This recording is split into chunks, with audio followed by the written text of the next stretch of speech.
शुभ सकाळ सगळ्यांना। मिस्टर अँड मिसेस सोरोटे या चॅनलवर तुमचं सगळ्यांचं स्वागत आहे। तुम्ही बघू शकता, तुम्हाला असं वाटलं असेल की मी गौरीचं सामान खरेदी करताना ब्लॉग का केला नाही। एक तर त्या दिवशी होता खूप पाऊस आणि एवढी गर्दी होती की जरासुद्धा म्हणजे हलायलासुद्धा जागा नव्हती। दादर म्हटलं की खूप गर्दी असते, नेहमीच असते।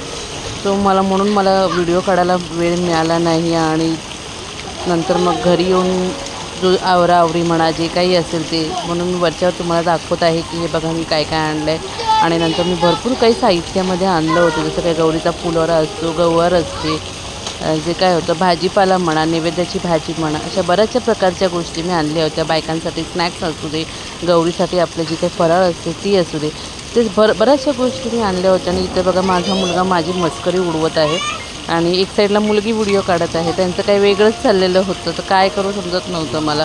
आणि नंतर तुम्हाला माहिती आहे, मी गौरी जेव्हा बसवायला घेतली तर मिनिमम मी गवर बसवायला घेतली होती दुपारी 1:30 वाजता। ती बसवताना माझी एवढी तारांबळ उडून गेली होती की मला गौरीचं जे साडीचा जो पॅटर्न होता तो बसवायचा काहीतरी वेगळाच होता। तो बसवताना उडालेला माझा गोंधळ, मदतीला माझा मुलगा, मुलगी, असे बऱ्याचशा गोष्टी घडत गेल्या आणि मला कळलंच नाही की संध्याकाळची 7 कधी वाजली। गवर घरात घेऊन यायची असतो, गौरीचा फुलोरा घेऊन यायचा असतो आणि त्यानंतर निवदाचं जे आपलं जसे भाजी भाकरीचा नैवेद्य असतो, या बऱ्याचशा गोष्टी करण्यात माझा पूर्ण दिवस संपून गेला। रात्रीची शेवटी 10 वाजता माझं सगळं जिथलं तिथं झालं। आणि सुरुवात तुम्ही तर बघू शकता, मी जी गौरीची साडी आणली होती तिला एक मान द्यायचा असतो हळदी कुंकवाचा, तो मी तो मान हळदी कुंकवाचा दिलेला आहे।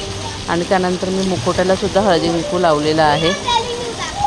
रितसर मी इथे साडी जी गौरीला घेतली होती नवी कोरी, तिला हळदी कुंकू लावलं आणि नंतर मुखोट्यालाही हळदी कुंकवाचा मान दिला आणि त्यानंतर मी आपली गवर बसवायला सुरुवात केली। मग अशी साडी नेसवावी का, तशी साडी नेसवावी का, असं करण्यामध्ये मी जी 1:30 वाजता साडी बसवायला घेतली त्यातमध्येच माझ्या आईचा आला फोन।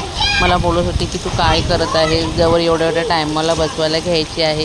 पण तिला हे माहितीच नव्हतं की मी ऑलरेडी बसवायला घेतलेली, कारण तिला माहिती आहे की माझ्या मदतीला कोणी नसतं, मी एकटीच मला करावं लागतं। तर इथे बघू शकता मुलगा जो आहे तो माझं थोडं बहुत मला मदत करत आहे। प्रिपरेशन चाललेलं आहे। आपल्याकडे गौरीची बॉडी नाही आहे, लोखंडाचा स्टँड आहे, त्याला साडी नेसवायची होती आणि जी साडी नेसवायची होती ती मला वेगळ्याच पद्धतीने नेसवायची होती, म्हणून मी सारखं सांगत आहे की गवर बसवता।